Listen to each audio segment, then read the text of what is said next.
Good evening. I'm Lawrence O'Donnell, and this is night 4 of MSNBC's election coverage. And at this midnight hour Eastern Time, we are entering our 5th calendar day of counting votes in America to determine the winner of the Electoral College.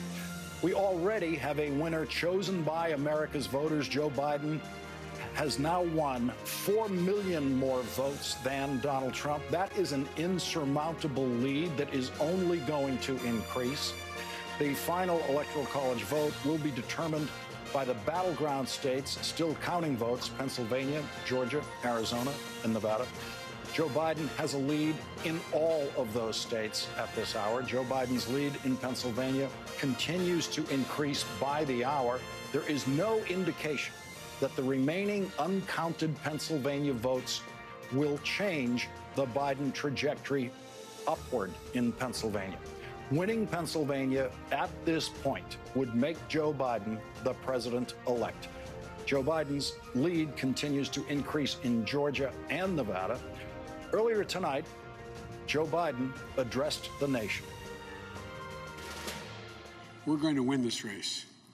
Just look at what has happened since yesterday. 24 hours, we were behind in Georgia. Now we're ahead, and we're going to win that state. 24 hours ago, we were behind in Pennsylvania, and we are going to win Pennsylvania. And now we're ahead, but we're winning in Arizona, we're winning in Nevada, and in fact, our lead just doubled in Nevada. We're on track to over 300 electoral college votes. And look at the national numbers. We're going to win this race with a clear majority of the nation behind us. We've gotten over 74 million votes. Let me repeat that, 74 million votes. That's more than any presidential ticket has ever gotten in the history of the United States of America. And our vote total is still growing. We're beating Donald Trump by over 4 million votes. And that's a margin that's still growing as well. Leading off our discussion, NBC's Mike Mellely, who is in Wilmington, Delaware, covering the Biden campaign, as he has been for 2 years now. Mike, with Joe Biden's summary of where the election stands at this hour, we're actually able to give Steve Kornacki a rest. He came out and wanted to tell the country exactly where this is. And I notice in the way he talked about it tonight, it was much more definitive that Joe Biden has no doubt, no question, there's no hesitation about Joe Biden is going to be the next president of the United States. Kamala Harris is going to be the next vice president of the United States. Yeah, that's right, Lawrence. I mean, first, it has to be said that this is not the speech that he began the day thinking he was going to be delivering tonight.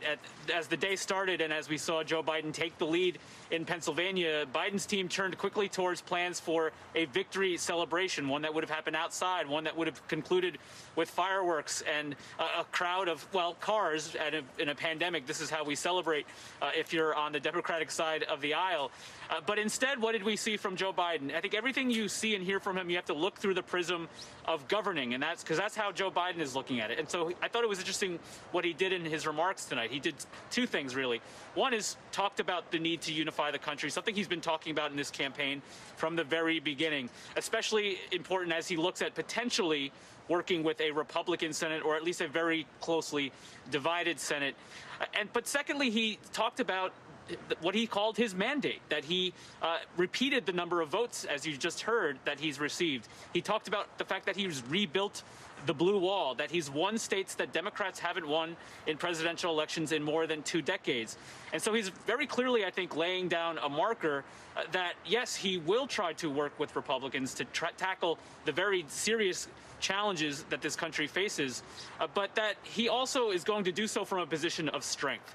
And that's, I think, important window into how the Biden team is looking at the challenge ahead. Yes, he hasn't been able to declare himself the winner yet, but clearly on a trajectory to do so, Lawrence. Mike, is the Biden campaign surprised that at the silence of Donald Trump today, and that they do not have to go out there to counter something wild said by the president? I think so. It's interesting, as we've heard from the Biden campaign about what is happening in the courts. They've almost moved beyond that at this point, focusing simply on his own plans at this point.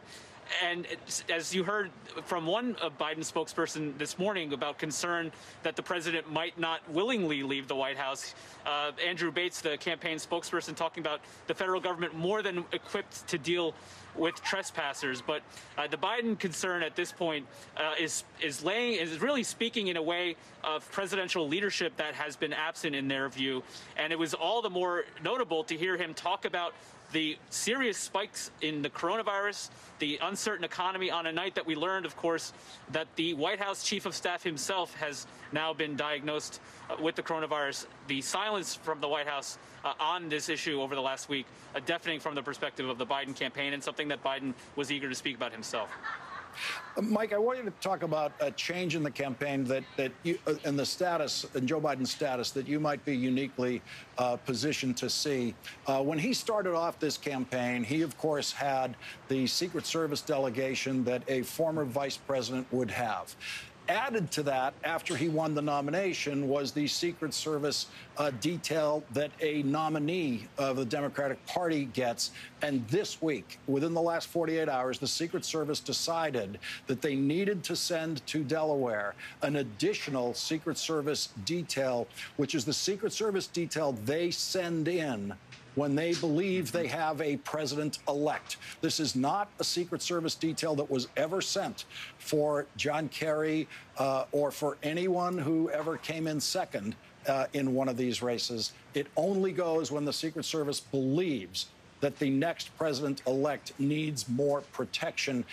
Did you sense a change in Wilmington, in the Biden campaign, in Joe Biden, when that additional Secret Service detail came in, which in a way inside the game creates a very different sensation of where we are? Absolutely, Lawrence. Even different since what we encountered on Tuesday night, on election night when we came here. The ramp up in the security presence, I think, for all of us who've had to come into this perimeter, what I've been calling the most heavily secured and closely scrutinized parking lot in America at this point, it was a bit different tonight. And we're in a part of Wilmington that actually is pretty easily secured, given the geography, the way this particular part of the city is laid out. But I think what it speaks to, Lawrence, is the fact that, yes, the president of the United States himself may propose significant challenge in a transition, even a transition of a defeated incumbent president from what has historically been true. But it's a sign of the fact that there's in the large apparatus of the federal government, the transitions of power can continue in a way that I've also heard from members of the Biden transition team. They've had good cooperation so far from the career agency officials that they've been working with under the law that guides transitions, Lawrence. NBC's Mike Memoli in Wilmington. Mike, thank you very much for joining us tonight. And on behalf of the network, thank you very much for 2 years of covering this campaign for us and always keeping us up to exactly what we needed to know every day in the Biden campaign. Thank you, Mike. Thank you very much, Lawrence. Appreciate that. And we're joined now by Ben Rhodes, who served as Deputy National Security Advisor to President Obama. He's an MSNBC political contributor. Yamiche Alcindor is with us. She's White House correspondent for PBS NewsHour and an MSNBC political analyst. And Yamiche, let me begin with you. What are we to make of Donald Trump's silence, especially when we are watching Joe Biden go out day after day and make presidential addresses to the nation? Based on my reporting, the president is fuming and really he's starting to feel deflated in some ways. The mood at the White House is one of solemn indignation, as well as people trying to feel like they want to fight, but really understanding that the math just isn't on their side. Of course, the president would have to run the table in order to win this election, and he can't do that because he would have to, of course, win. Well, he could possibly do it, but it doesn't look like he would do it. And people around the president tell me that he spent most of the day angrily watching TV. So what we can make of that silence is that the president really doesn't know what to say because there's so so many people in the White House trying to maybe figure out how to tell the president that he might lose this. Another thing to note is that now, just tonight, with the chief of staff having come up testing positive for COVID-19, and Bloomberg is reporting that there are up to 4 other White House staff members with the coronavirus, that also really means that the president is dealing with a dual crisis here: the political crisis of his presidency possibly slipping away, and then also the White House again being a hotspot for the coronavirus that has been spiking every single day this week. And the president, of course, has not been talking about the coronavirus at all. So that was a marked difference. We saw Joe Biden talk about the pandemic. The president hasn't done so. Let's listen to more about what Joe Biden had to say tonight, including his sympathy for some people out there who might think that this vote counting is taking too long. I know watching these vote tallies on TV moves very slow, and as slow as it goes, it can be numbing. But never forget, the tallies aren't just numbers. They represent votes and voters, men and women who exercise their fundamental right to have their voice heard. And what's becoming clear each hour is that record number of Americans of all races, faiths, religions chose change over more of the same. They've given us a mandate for action on COVID, the economy, climate change, systemic racism. They made it clear they want the country to come together, not continue to pull apart.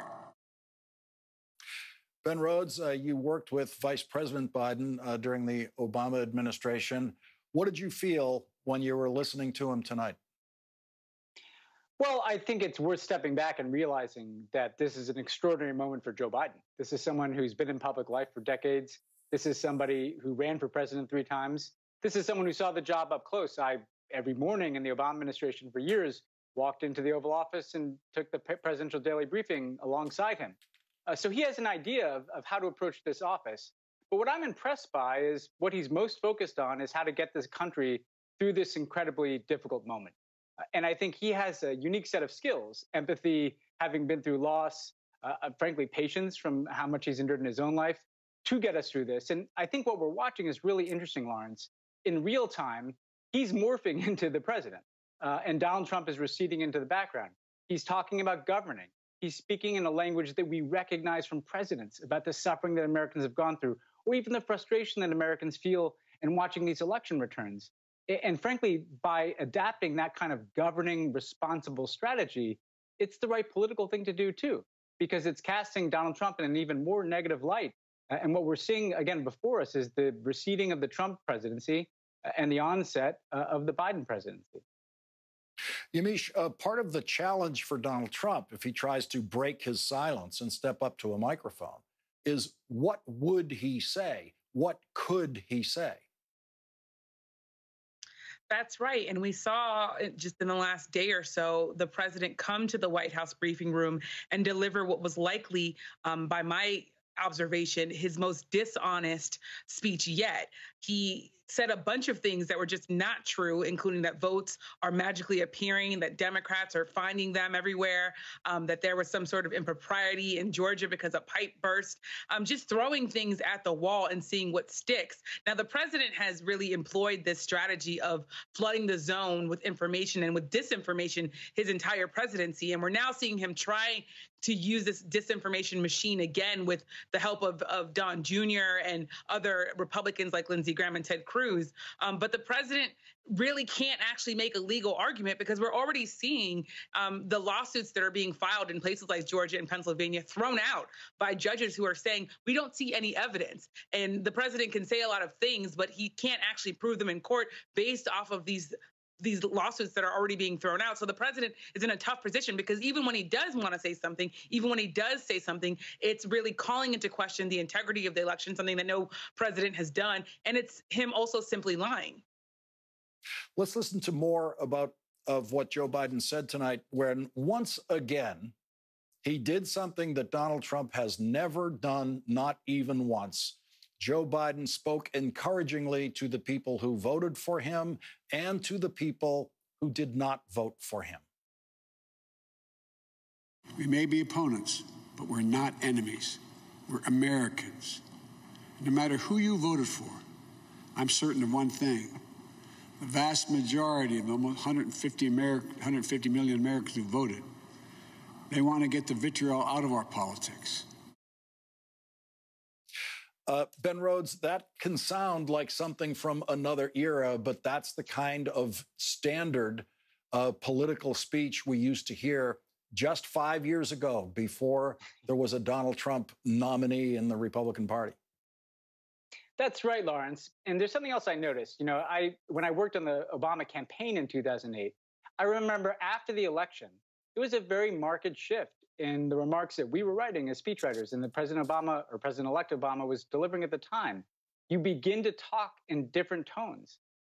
He's moving past the election. This is not just campaign rhetoric. It's familiar from the campaign. But I heard a couple of things that are really important here. In those first days after the election, you want to set a tone for what kind of president you're going to be. He repeated twice a list of issues that he's going to focus on: COVID, the economic recovery, climate change, and racial injustice. I think setting the parameters for the American people of what's going to be his focus as president. But then even more important, tonally, this is Joe Biden. This is who he is. This idea that we can come together, that he sees the people who voted against him as clearly he sees the people who voted for him. And so I think what he's doing tonight, and what you'll see him continue to do in the days ahead, is begin to sketch out and familiarize the American people with what kind of president he's going to be. And again, frankly, the contrast is just going to be made for him by Donald Trump. Joe Biden doesn't even have to mention Donald Trump. You notice he doesn't really mention him in these remarks at all. He doesn't have to. He's the one moving forward. And frankly, Trump is the one who's going to be in the past soon. Yamiche, the transition is not one of those things that is just a tradition. There's actually a budget for it. It's considered a serious governmental process. And yet, this is the most incompetent and most corrupt administration in history. In departments all across the Trump administration, there are things that they're going to want to hide. The process is supposed to be open your doors, welcome in the people who are going to come in and take over these offices. How ugly might this transition turn out to be, with the incompetence level of the Trump people and the Trump incentive to hide and obstruct the people who are coming in? The transition could get really, really ugly if President Trump tries to throw a wrench in it and really wants to not embrace the reality that is he might lose, and if he has lost, that he has lost the presidency. I've been talking to sources with the Biden campaign, as well as with the Trump campaign, as well as outside people who monitor this. They say right now, as Mike Memoli reported, that things are going smoothly. It's career officials doing this. But let's remember that's 4,000 political appointees have to go in. 1,250 of them are appointed. And then you have the idea that the Trump administration did not show up to most of their transition. Remember that it was a pretty ugly mess when you had Chris Christie and then Mike Pence took it over. So they also didn't really have a traditional transfer of power, because they didn't want that for themselves. They didn't want to work with the Obama administration. So they don't actually know how to transfer power because they didn't show up for their own. So it could get messy as we start talking about agencies, as we start talking about high-level officials. But right now things are going smoothly, but that could all change depending on how unhinged the president gets. I've been talking to people that are close to the president, people who want to see him win. They're very worried because they think that the president is getting to a point where his rhetoric is getting more and more dangerous, and he's getting not really familiar with the reality of how elections work in this country. Ben Rhodes, you saw that Trump transition 4 years ago. What do you expect this time? Well, I'm worried about it. And Yamiche is right, that it wasn't a normal transition. I think Chris Christie showed up the day after the election and basically indicated they didn't think they were going to win. And then Chris Christie was fired. There was a lot of turnover.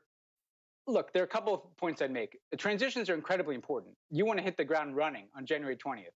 You especially want to do that when there's a pandemic and an economic crisis. So I'm sure the Biden people want to get into those agencies, have those meetings, review the state of play, figure out their personnel charts and how to get people into jobs as soon as possible.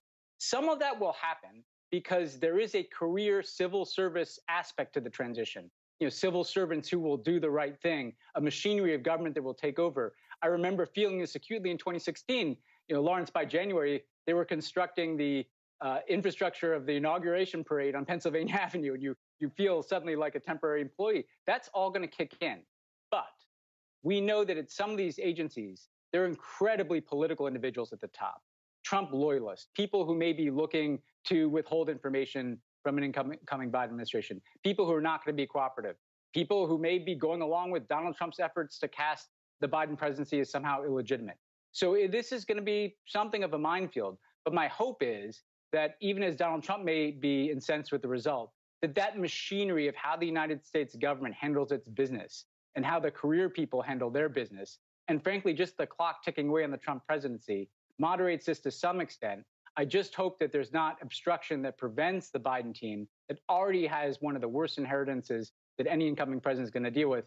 I hope that they're not prevented from being able to get under the hood a little bit before January 20th to figure out exactly what they're walking into so they can go right to work on those issues that Joe Biden talked about, chief among them the pandemic that Donald Trump seems to have no interest in dealing with, and that his chief of staff is now infected with. And the chief of staff is usually actually the figure most responsible for managing transition. It seems like that top-level leadership is probably going to be absent, but hopefully it can go forward at the civil service level. Ben Rhodes and Yamiche Alcindor, thank you both very much. And when we come back, Pennsylvania.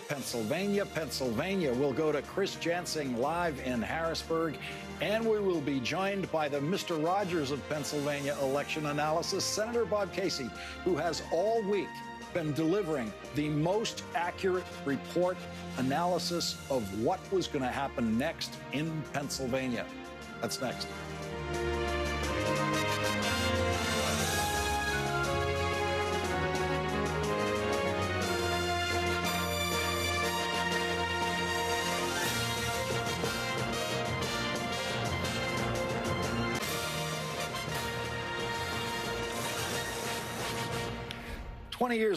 20 years ago, the great Tim Russert told us to pay attention to Florida, where the presidential election was decided that year. This week, Luke Russert rewrote his dad in this tweet, showing us what Tim would have been telling us this year. Pennsylvania. I, for one, haven't had a minute of doubt about Pennsylvania all week long because I have been following the Mr. Rogers of election coverage in Pennsylvania, Pennsylvania Senator Bob Casey, who has been updating us every day on Twitter with these videos. You've got to follow Senator Casey on Twitter. Hey, we just got, obviously, the great news that Joe Biden has overtaken the president. In Pennsylvania, he's running ahead of him, which is what I expected. There's still more votes, obviously, to tabulate today. I think that lead will continue to grow over the course of the day.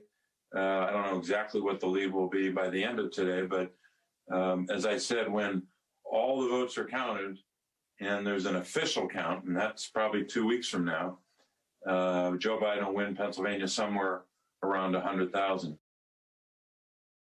I couldn't be happier to tell you that Senator Casey will be joining us in a moment. But first, we turn to Harrisburg and MSNBC senior national correspondent Chris Jansing.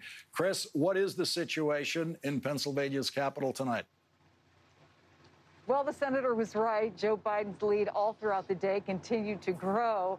72 hours, if you can believe it, more than that, since the polls have closed. He now holds a lead of 28,833 votes here. We're now working ourselves outside of recount territory. But let me tell you where we are right now. A couple big groups of votes dropped tonight in Allegheny County, one of over 9,000, another over 5,000 votes, which leaves us statewide with about 89,000 of those mail-in ballots still to be counted, about a third of those in Allegheny County. That's the area around Pittsburgh. Folks have gone home for the night. They've been counting all day. They'll start up again tomorrow. You know, the Secretary of State raised a lot of expectations. She said that we might actually know who the winner was on Thursday. Then she said maybe today. But a lot of this vote counting is obviously going slower than expected.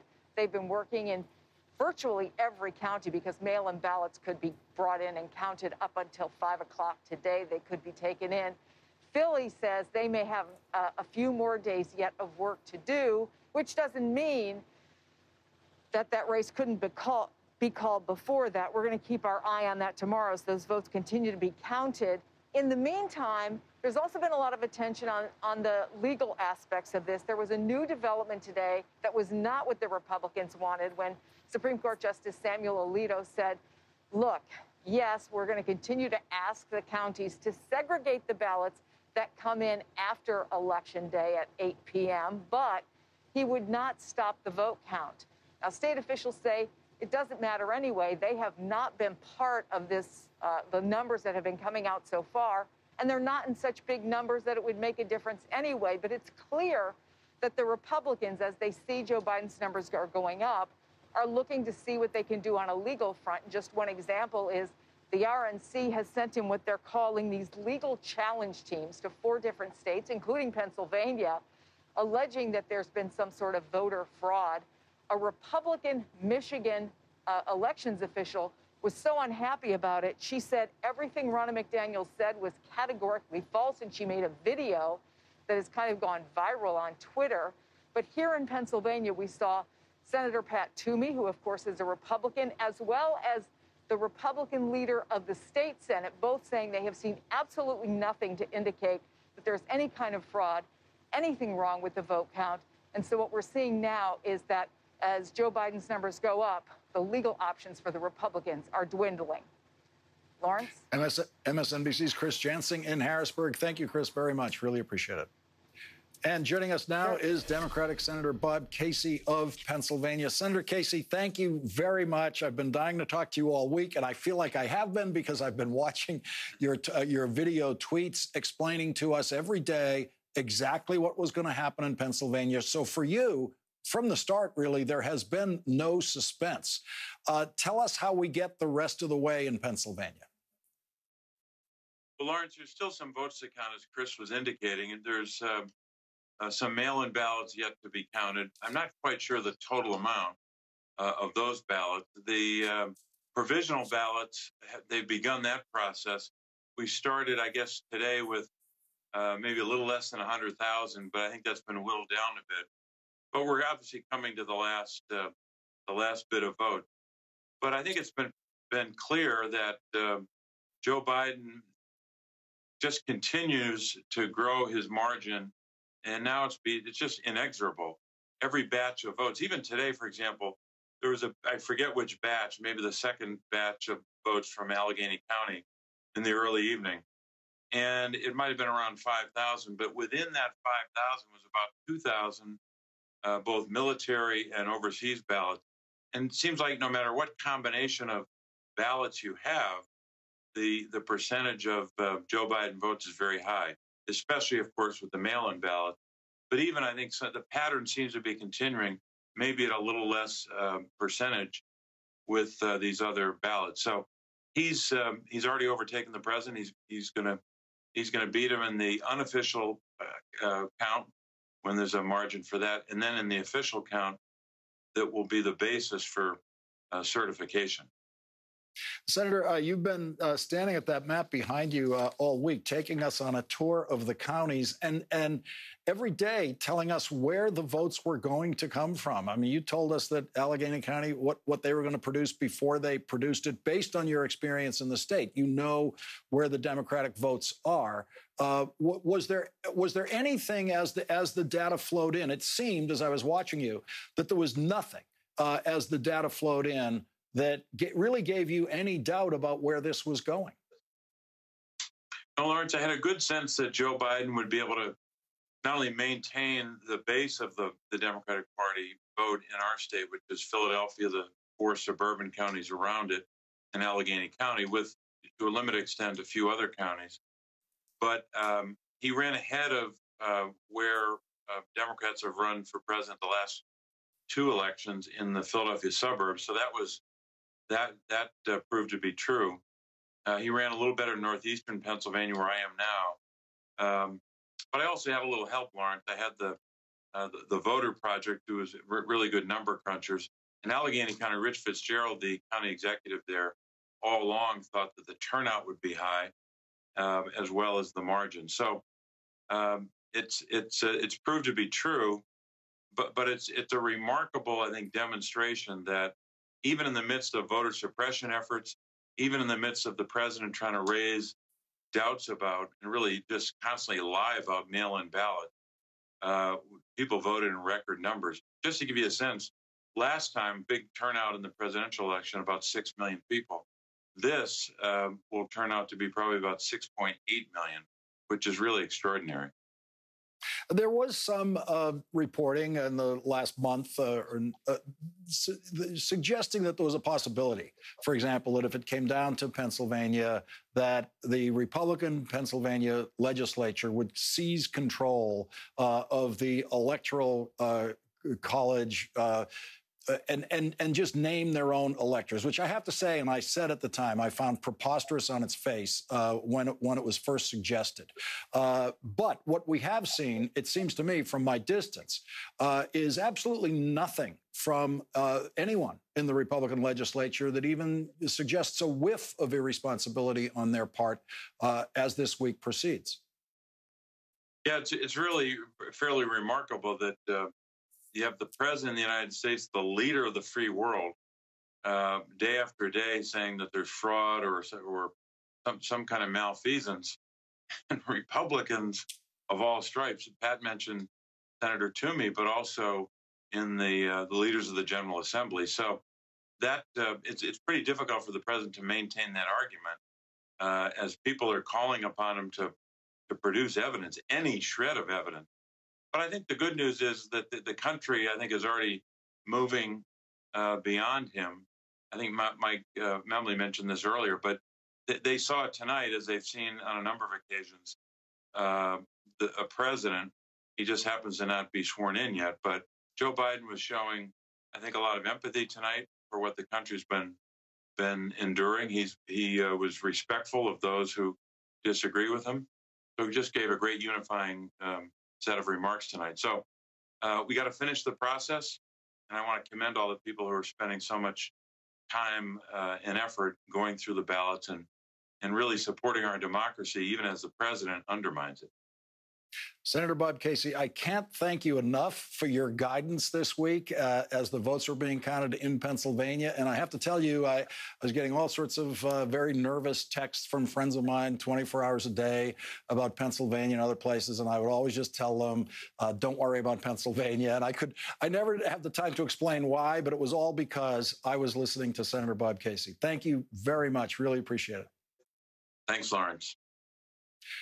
When we come back, Joe Biden's presidential campaign was sinking, and I mean sinking, in a crowded field of Democratic candidates, and then Congressman James Clyburn's endorsement urged black voters in South Carolina to save the Biden candidacy, and they did. And then this week, black voters have saved Joe Biden once again in the battleground states. That's next.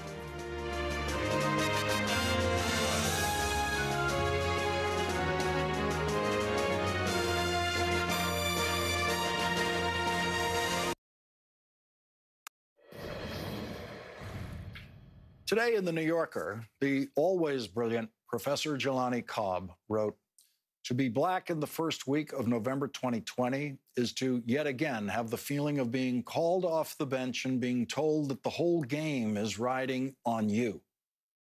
The presidency would be decided not simply by a handful of swing states, but by a small grouping of districts within those states. That responsibility fell largely to Milwaukee, Detroit, Philadelphia, and Atlanta, places with disproportionately black and Democratic voting populations." Here's Joe Biden tonight in Wilmington. One of the things I'm especially proud of is how well we've done across America.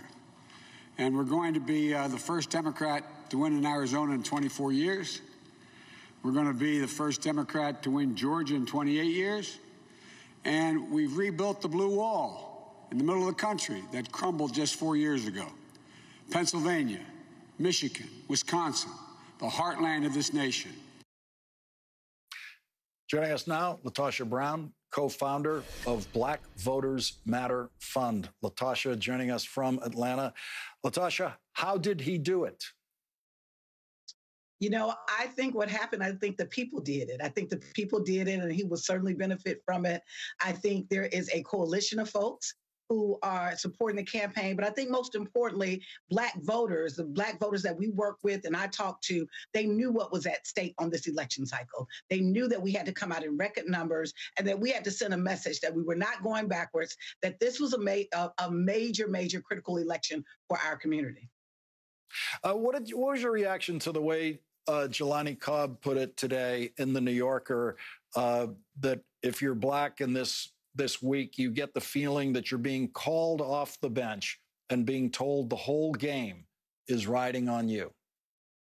You know, I agree totally with it, 100%.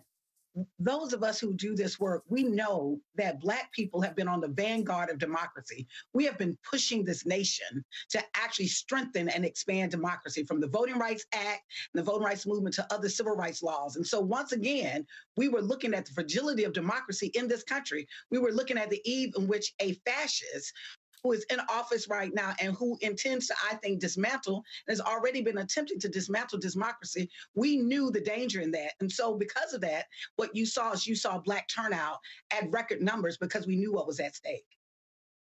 And tonight in Georgia, as the vote counting continues, do you see a pattern that tells you that Joe Biden is going to come out with Georgia's electoral votes? I certainly do. I think that it's been 27 years since we've had a Democratic nominee to win the election. And I think when you're looking at what is happening in Georgia, you know, that is a story around, this isn't just about this particular election. This has really been about years of deep community organizing. That when you put deep community organizing, you put investment and you put a coalition together, a coalition of progressive whites, of African Americans, of Asian Americans and Pacific Islanders and Latinx community. When you put us together, the LGBT community, that we are the new South that is rising. We're creating new coalitions all across the region, and we're going to change and shape this nation. I want to listen to Nikema Williams, who's actually going to join us later. She won the congressional seat that was held by John Lewis. Let's listen to what she had to say.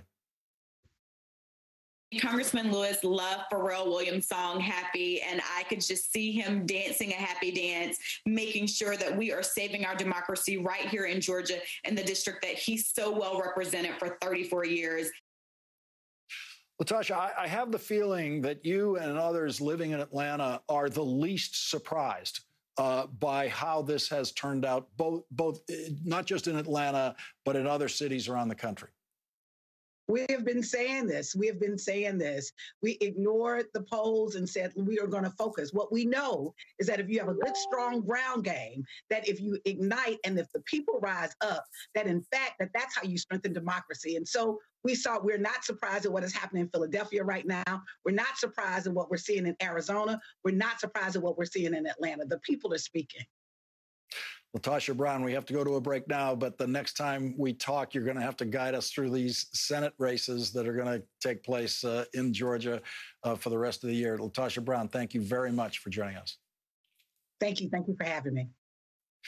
And up next, the United States is on the cusp of history with its first woman vice president. Caroline Randall Williams will join us next.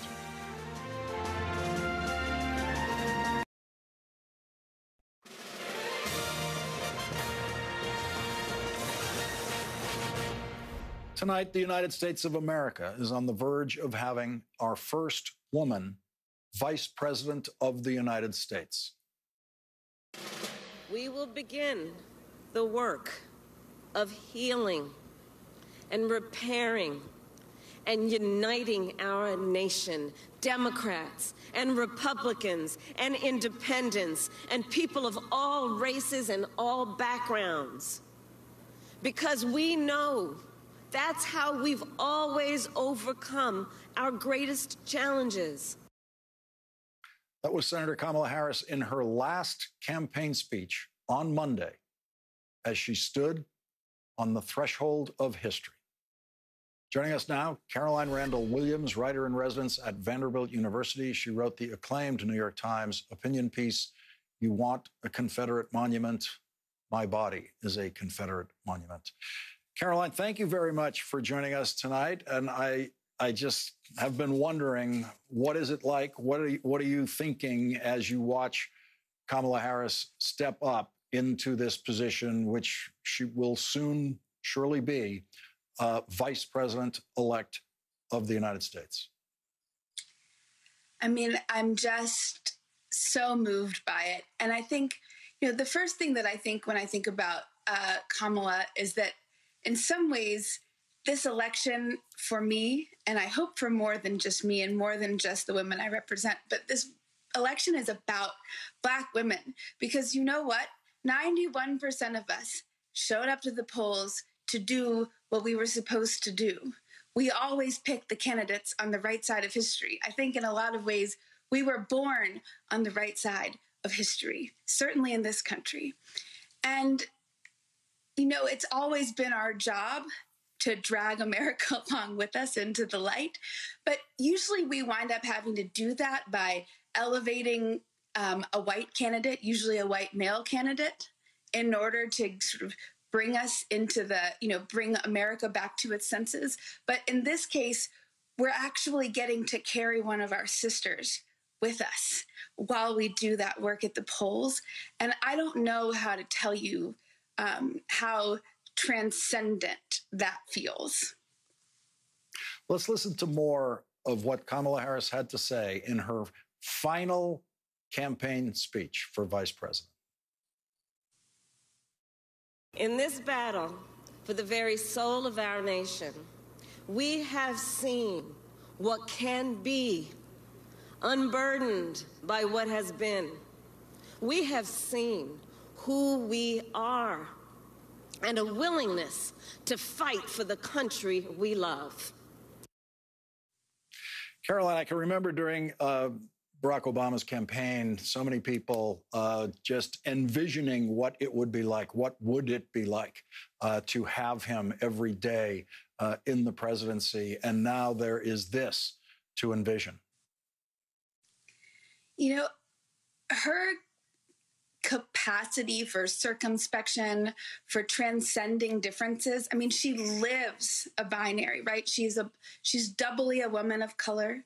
She's doing this double work of representation. She's able to transcend the grievances that she expressed, eloquently and emotionally on the stage when she was Joe Biden's opponent before she joined him on the ballot. I think that she models this kind of America that I want to see looking forward, both in terms of being of immigrants and of this place. She's a woman of color, and she's also a woman who makes profound alliances across colors. And, I even think in her role as a prosecutor, right, that she shows that you can be right on both sides of, on both sides of the law in this country. And the spirit of that energy is what we need to bring to that side of the law for sure as we move forward. And I think that, she's also just got this energy that is of a star, and I think that that's something, looking to that kind of light after 4 years of sideshow is really refreshing. Caroline Randall Williams, thank you very much for joining our discussion tonight. Really appreciate it. Thank you for having me, Lawrence. Thank you. And as the counting continues, so does our continuing live coverage. We will be back after this break.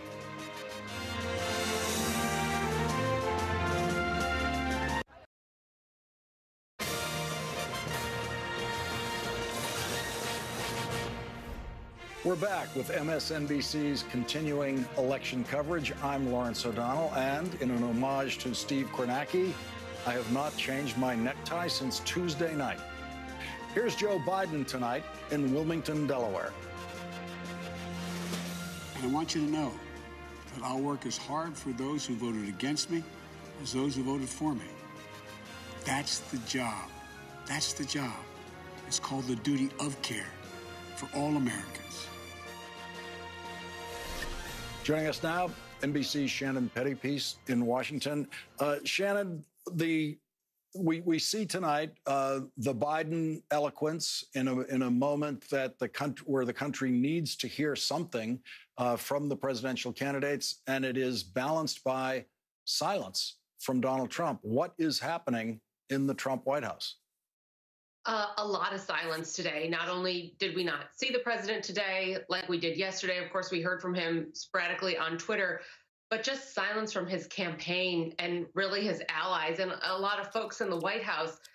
Yesterday, the campaign held a call in the morning. They were defiant in a path they saw to victory. They were talking about where they thought they could pick up votes in Pennsylvania. They were talking about how they expected some ballots in Arizona to turn their way, how they thought Georgia would be a recount.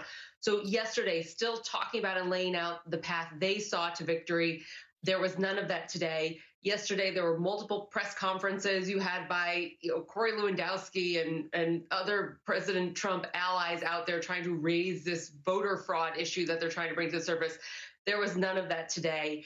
And when I talk to people privately, there seemed to be a sense and recognition, particularly among these campaign veterans, that the numbers aren't going to turn their way in the level that they need to, maybe here or there around the margins, but the numbers aren't going to turn their way. So everything is really now turned to this legal fight, and that any hope they have left is going to be by something happening in the courts. And when I said, well, what do you think? What is the vote-changing action that's going to happen in the courts?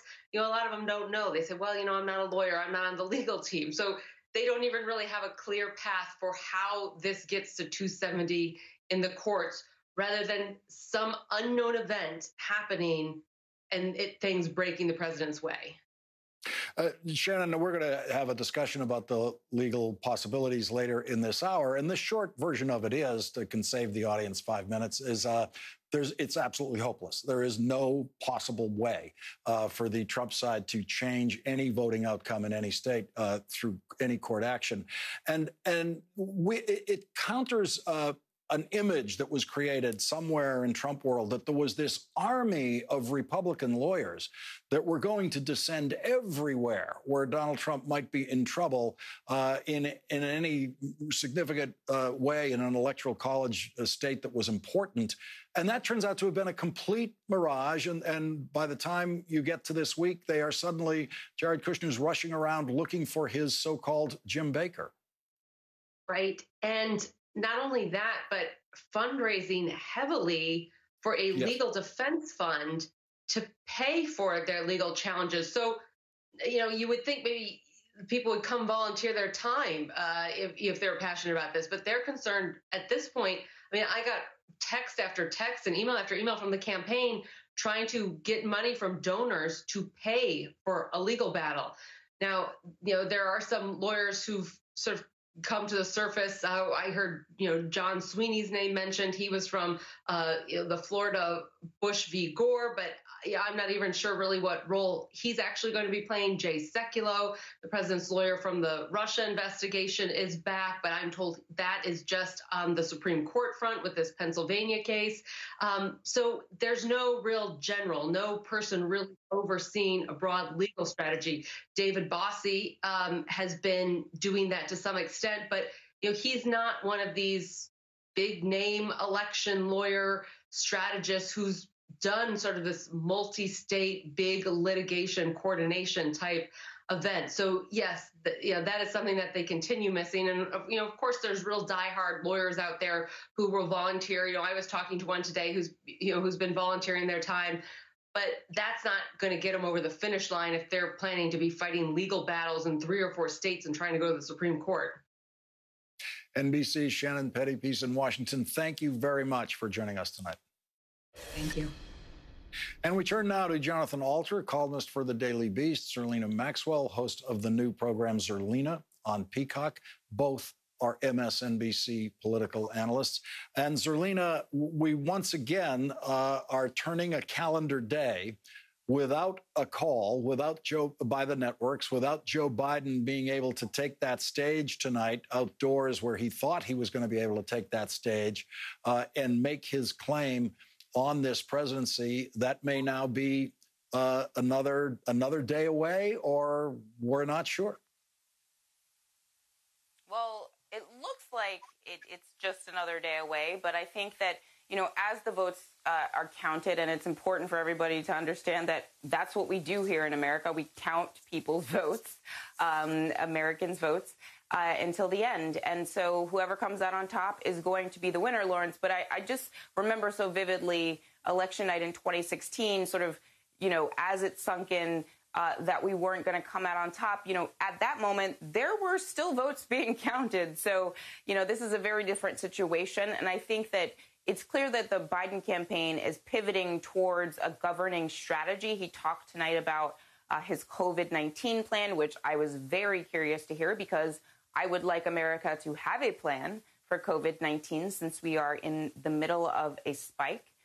And also, the places that still have votes to count are looking favorable for Joe Biden. I think it's clear in this moment that while 70 million people voted to reelect Donald Trump after the last 4 years and the pandemic response, there were even more people who showed up overwhelmingly to repudiate Donald Trump. And I think, the message seems a little bit delayed. If all of these votes had come in on Tuesday, we would have said Joe Biden has a mandate.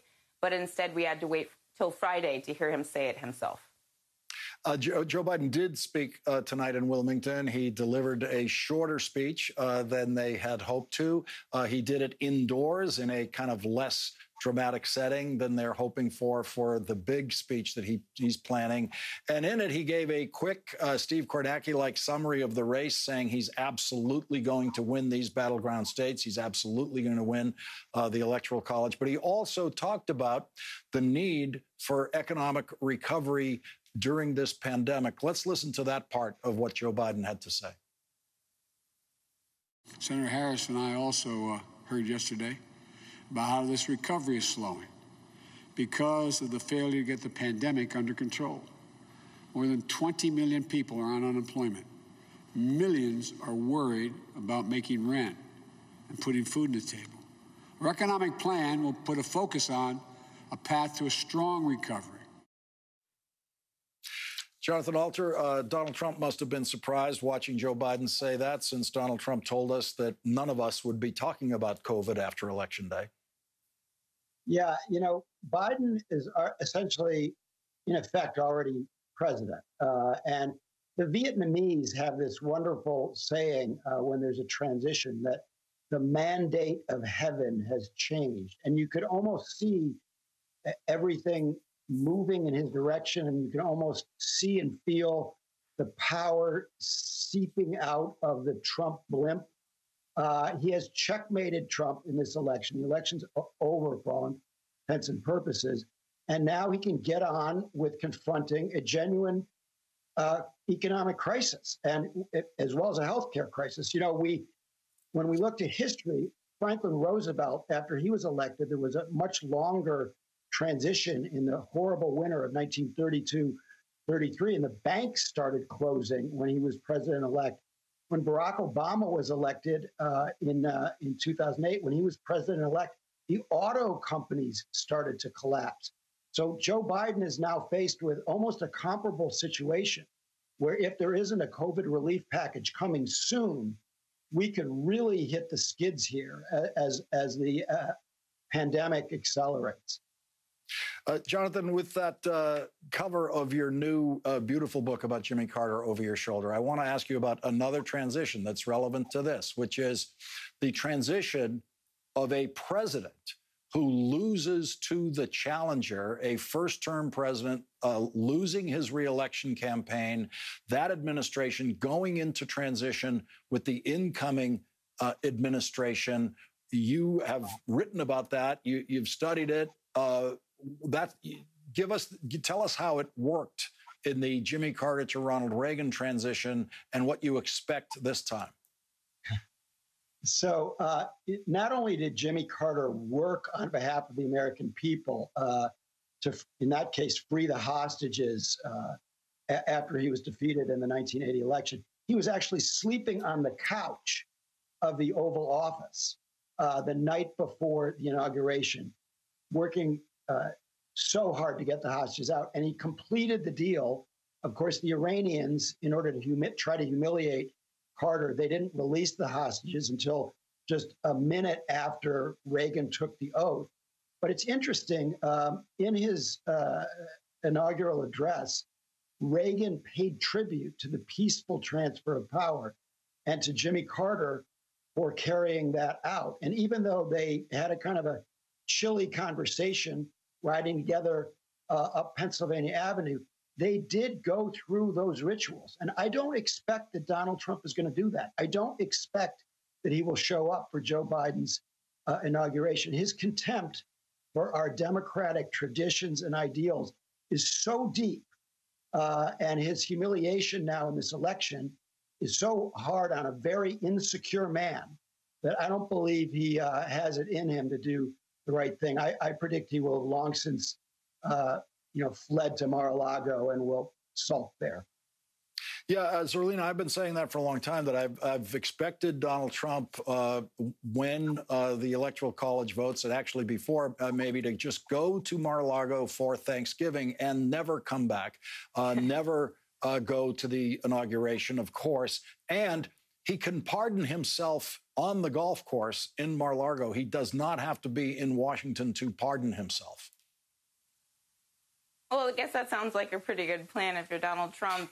I don't anticipate that he's going to go through any of the rituals because he doesn't have grace. He's never been gracious to anyone. He's never exhibited that quality in his personality or in his behavior for the last 4 years or even before that. But I do think it's important for the rest of us, the ones who voted in this election, even if you didn't vote for Joe Biden, to be a part of this peaceful transfer of power. Part of it is, acknowledging that other citizens in this country, they voted for someone else. The last 4 years, there were a lot of folks on the left who called themselves the resistance. And I think that was in part due to the fascist, clearly, tendencies of the president and some of his more authoritarian impulses that are being borne out to this very second. And so I think in this moment, it would be smart for all of us to unite as the temperatures come down a little bit post-election. And I think after we all maybe get some sleep, once this is all said and done, we can move on as a more united country. Because one of the things that's been missing in this country for the last 4 years is kindness, compassion, empathy. Those are things that we need as human beings to connect to one another. And that has been devoid in our leadership. And it's actually, I feel like it's impacting everyday people. I feel like people are actually meaner to each other than before the Trump era. And I really would like to get back to a place where we can respect one another. Zerlina, I have to say, I'm not much of a fan of political speech making since I've been exposed to thousands of them, and the yield of good out of that is very, very thin. However, some of the truly greatest and most beautiful and most noble political speeches I have ever heard are the concession speeches of losing candidates. The form itself has nobility in it before you even open your mouth. And this is something, of course, that Donald Trump could never, ever comprehend. You ask any dramatist, would you rather write a victory speech or a concession speech? You ask any actor, would you rather perform the victory speech or the concession speech? And Donald Trump could never imagine why anyone would ever want to be or choose to deliver the concession speech that is generous, the concession speech that is unifying, the concession speech that steps out of the individual and speaks to something larger. Lawrence, no, I'm not sure. He's never had that capacity, Lawrence. Okay, Jonathan, go ahead quickly. So, Abraham Lincoln said, and then Adlai Stevenson in his concession speech quoted Lincoln saying, I feel like the little boy who stubbed his toe in the dark. I'm too old to cry, but it hurts too much to laugh. And this is an example of what you're talking about. We saw Al Gore give a really gracious concession speech after that long struggle in 2000. John McCain give a gracious concession speech in 2008. We know that we're not going to get it, but what we are going to get, and this is what's so important, is what Joe Biden started tonight and will continue in his speeches to come. And that is that we are one country and we are moving beyond red and blue to red, white, and blue. And if he can inhabit that unifying message, he's going to have a real head start on a successful presidency and healing of the American people. Zerlina Maxwell, thank you very much for joining us tonight, and thank you for your contributions to our discussions of this political campaign all the way through. We've always appreciated it. And Jonathan Alter, thank you for your invaluable historical perspective on all of this. We really appreciate it. Georgia is turning out for Joe Biden, especially in John Lewis's congressional district. The woman who won John Lewis's seat in Congress this week will join us next.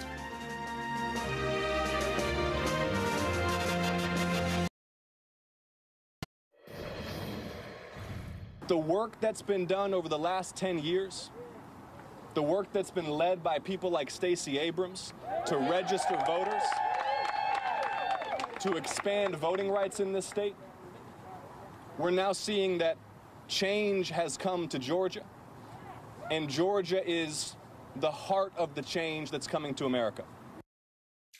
That was Georgia Democratic Senate candidate Jon Ossoff on Friday in Atlanta. He is now in a runoff campaign for one of Georgia's Senate seats that will be decided on January 5th. Reverend Raphael Warnock is the Democrat running in the other campaign for Senate in Georgia that will also be decided on January 5th. Joe Biden's lead in Georgia continues to grow. He just added 35 votes for a total of 4,430 vote lead in Georgia at this hour. Joining us now is NBC News correspondent Katie Beck in Atlanta. Katie, is the counting continuing overnight? Yes, Lawrence, even at this wee hour of the morning, votes are still being counted here in Georgia. What's left now is basically those military and overseas ballots and provisional ballots. That's what's going to be taking up most of the time at this point. We were told earlier today that the military ballots could make up to 8,400 votes, and we were told 14,000 provisional ballots will be reviewed. Now, keep in mind, that doesn't sound like a whole lot of votes to be counted, but this could go into early next week, we are told by election officials, and that is because those provisional ballots do take some time to verify. There is a research process that goes into each one of those to make sure that the vote is eligible to be counted. The military and overseas ballots, we have no way of knowing what the number is. It's somewhere between 0 and 8,400. So at this point, we know there are still outstanding votes to be counted, and it could take some time. But the exact numbers of those votes we are not sure of. What we do know is that the numbers keep coming in and keep favoring Joe Biden's lead, increasing that total. As you said, 4,400 votes now separating these two candidates. That is a razor-thin margin, and it is why the Secretary of State indicated today that there most certainly will be a recount here in Georgia. All of that is going on while we find out that the two Senate races here will be going to a runoff. That is going to potentially determine the power of the Senate. And this is certainly becoming what many people expected to be a very drawn-out process. Now, the Secretary of State's office says so far they feel that this process has gone smoothly. They did expect it to take several days to tabulate all these mail-in ballots, but they say they are taking their time. They're being very careful and very deliberate because they do want to get it right, and they want to make sure that everything they are putting into the system is accurate and fraud-free. And at this point, they feel very good about that. So moving forward, we do have more vote counting to be done. We do expect more to be done this weekend, and we do expect that that total will increase. In terms of when it will be over in Georgia, we may not have a final total before early next week. And then 3 weeks after that would be the expected end of the recount. Lawrence? NBC's Katie Beck in Atlanta. Katie, thank you very much. Thank you. And joining us now is Nikema Williams, chair of Georgia's Democratic Party, and now Congresswoman-elect in Georgia's 5th Congressional District, which is the seat of the late Congressman John Lewis. Thank you very much for joining us tonight. Really appreciate it. And congratulations on your win this week. What do you think is the vote count expectation in Georgia? Do you have a view of the way these returns are coming in that tells you how well Joe Biden's going to do? Is he going to hang on to this lead? Thank you so much for having me, Lawrence, bright and early in the morning, middle of the night.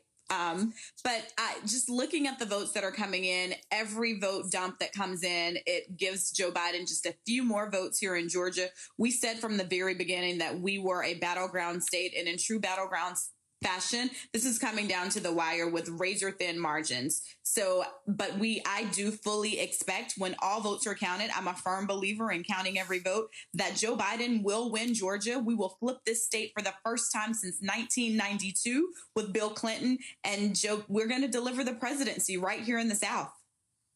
So, as chair of the Democratic Party in Georgia, you have been telling us, Stacey Abrams has been telling us, John Ossoff now for years has been telling us, and by us, I mean the national media, that pay attention to Georgia. It's not a red state forever. We're on the move. It's changing. It's changing. It's changing. Could you possibly have been more vindicated than what you've seen in these returns? These returns have given me so much joy, Lawrence. Especially watching in the middle of the night last night when the 5th Congressional District that I now represent, once held by John Lewis, delivering the votes that finally put Joe Biden in the positive in this race. It was, just a joyous occasion all over the state, all over the country. And we've been saying that we're a battleground state, and I'm just happy that the rest of the country is finally catching up. Let's listen to what Senator Kamala Harris said, because it sounds so much like an echo of John Lewis.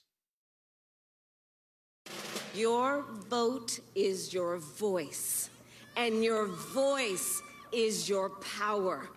And don't let anyone ever take your power from you. And that was her last speech as a candidate for vice president. And there she was, reaching for the John Lewis message. Lawrence, if anyone ever thought that their vote did not matter, look at how close this election is right here in Georgia, where we are literally dumping 24 votes at a time into the vote totals. This is going to be such a close election here, and every vote truly does count. I was literally arrested in 2018 after the gubernatorial election, protesting with my constituents, demanding that every vote be counted. We take this serious here in Georgia, and we're going to do this in the legacy of Congressman John Lewis. What does it mean to you to be taking the seat in Congress occupied by the Honorable John Lewis? I don't take this lightly, and I understand the obligation that I have to make sure that I am continuing to live up to his legacy, to push us forward, to make sure that we're not just fighting for what he fought for, but moving us further along in our agenda so that we have voting rights that are equalized across the country. I'm looking at some of the things in some of the states that I'm seeing, and we should have, if we have same-day voter registration in one state, it should be across the board. So I can't wait to get to Congress, Lawrence, so that I can uplift his legacy and take it one step further. Congresswoman-elect Nikema Williams, congratulations on your win, and thank you very much for joining us tonight. Thank you, Lawrence. Thank you. Up next, the challenges, and they are very big challenges, that the Trump campaign is facing in trying to convince anyone of the validity of their legal challenges of this election. That's next.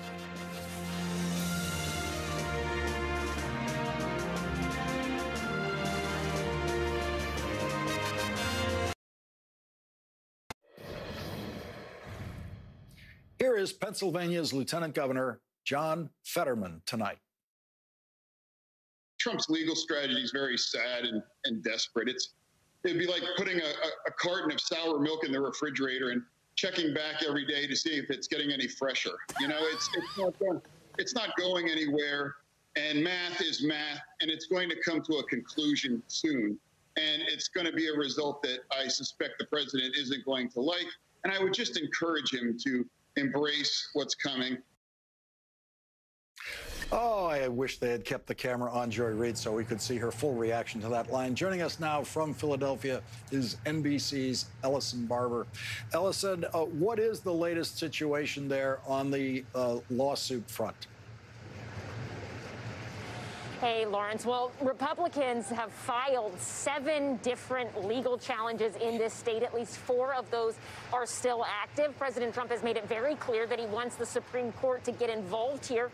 So far, they have not done that. The biggest issue has to do with that 3-day extension for counting ballots that were postmarked by Election Day. Today, Republicans asked the Supreme Court to immediately stop the count of those ballots and enforce and require counties to segregate those ballots from other ballots. Justice Alito responded to that, and he did not have them stop counting those ballots, but he did tell counties to segregate the mail-in ballots that arrived during that 3-day grace period. He said that he wants a response from state officials by Saturday afternoon, but most counties, if not all of them in Pennsylvania, have already been keeping those ballots segregated and counting them separately from the other mail-in ballots. State officials here say that there aren't a ton of those ballots. They say we're likely talking hundreds, maybe thousands, certainly not tens of thousands. In terms of the overall count here, we are told by the Secretary of State that almost all of the mail-in ballots have now been counted. They started counting provisional ballots this morning. There are about 100,000 provisional ballots, and those are something that it just takes time to count them. Remember, provisional ballots happen pretty much when there's been a mistake or some sort of issue. Say you requested a mail-in ballot, but you lost it, and then you showed up on Election Day wanting to cast a ballot. They'll give you a provisional ballot if you don't have your mail-in ballot in its entirety to turn in. Say you maybe got married and your last name changed, but it wasn't updated on the voters' rolls. Those are all issues that could lead to you getting a provisional ballot. And in this state, election officials have to verify and adjudicate every single one of those provisional ballots to make sure that the voter cast their ballot in the precinct where they were eligible to vote, and also that they didn't send in another mail-in ballot. That just takes some time, and that process started this morning, but there are about 100,000 of those, far more than this state normally gets, and that process is ongoing right now. Lawrence? And Ellison, as I read Judge Alito's order today, he really was just supporting what the Pennsylvania Secretary of State had already told the counties to do. Make sure you hold those ballots separately in case there has to be any litigation over them. Mm-hmm. Right. Yeah, she told them to do that. And as far as we know, every single county is doing that. There might be 1 or 2 exceptions, but not any that I'm aware of. It's something that the Secretary of State very clearly told all of the counties to do. And as far as we know, most, if not all of the counties have already been doing it. So in terms of what changes or what is achieved by this order coming from Justice Alito, it's not entirely clear. NBC's Ellison Barber in Philadelphia. Thank you very much for that. Really appreciate it. And now let's turn to Guy Charles, a professor at Duke Law School and an MSNBC election law analyst. Professor Charles, I'm almost embarrassed to ask you to comment on this litigation status, the status of any of this litigation, since it is so minor, it is so trivial in so many cases. And now we know mathematically the only case that has even captured the slightest attention of the courts, those ballots cast in the 3 that are going to be counted arriving 3 days after Election Day, having been postmarked by Election Day in Pennsylvania, that number is simply never going to amount to a number that can change the outcome. But please, Professor, tell us where we are on this litigation tonight. Lawrence, I am almost embarrassed equally to comment on this litigation. There is no litigation strategy because losing is not a constitutional violation. It is simply the counting of ballots and a normal part of the democratic process. And even this case, it's not clear that it is a strong case on the merits. So we already know that it's not going to make a difference in the outcome. But it's also not clear that it is a strong case on the merits. It is the best hypothetical possible case that there could be, and even then it won't make a difference in the outcome. So what you are seeing is the president's legal team attempting as best as they can to try and hunt for places across the country, across the battleground states, and to see if they can find some legal relief that they can come back to the public and to say, see, there is a problem. There's a judge that agrees with us. Please stop the counting. And of course, none of that has happened because this election, even though it has taken place in the middle of a pandemic, has been one of the best run elections that we've had in American history. And it's been taking place under the shadow of litigation, in part because of the threats that the president himself has made. So the states and election administration officials who've been working really hard have also been very careful in assuring that voters' rights are deeply protected. They've been sued, they've been threatened to be sued, so they've been very careful. So there are very few things to complain about. There are few violations to find. This is not a legal strategy. It is a fruitless process, as we can see. Professor Charles, would it be fair for me to say that, in fact, the president's team of lawyers is doing the very best they could possibly do, and that no other team of lawyers could do any better job because they are in search of election law violations that, as far as we can see, do not exist? That is correct. The president's team of lawyers, and as you all have reported, the president is also unhappy with his lawyers, and he doesn't believe that he's getting the best legal representation. But unfortunately, one can't manufacture legal claims. There actually have to be facts. There has to be evidence. And with every court, this is one of the most interesting things that we are seeing. Lots of courts that are viewing these violations across different states are asking for evidence, and they're not seeing the evidence, and there's nothing that the lawyers can do. In some respects, we might even feel sorry for the lawyers here because they seem to be on a quest by their clients, but it is a fruitless one. When I was working in the Senate, the Democrats were constantly fending off Republican attempts to limit your right to sue, your right to litigate, because Republicans were on a crusade against what they constantly called frivolous litigation. And here we have the most frivolous litigator in American history in the White House, Donald Trump. And so that is what has brought us to this discussion tonight. He is chasing things that no other president in history ever would have chased with election lawyers. That's exactly right. And part of the other part about it that makes it a little bit tragic. So it's one thing to engage in frivolous litigation. It's another to engage in frivolous litigation in the context of one of the rights that we think to be most treasured, which is the right to vote, the fundamental rules of our democracy, making it harder, limiting the ability of individuals to participate in our democratic process, something that the court has called the central and fundamental right. So to be engaged in frivolous litigation is itself bad, but to do it in this particular context is something that history, I think, will judge this president harshly for, among some other things. Professor Guy Charles, thank you very much for settling this case for us tonight. Really appreciate it. Pleasure. Thank you, Lawrence. And up next, we'll go to Arizona, where Joe Biden is holding a lead over Donald Trump.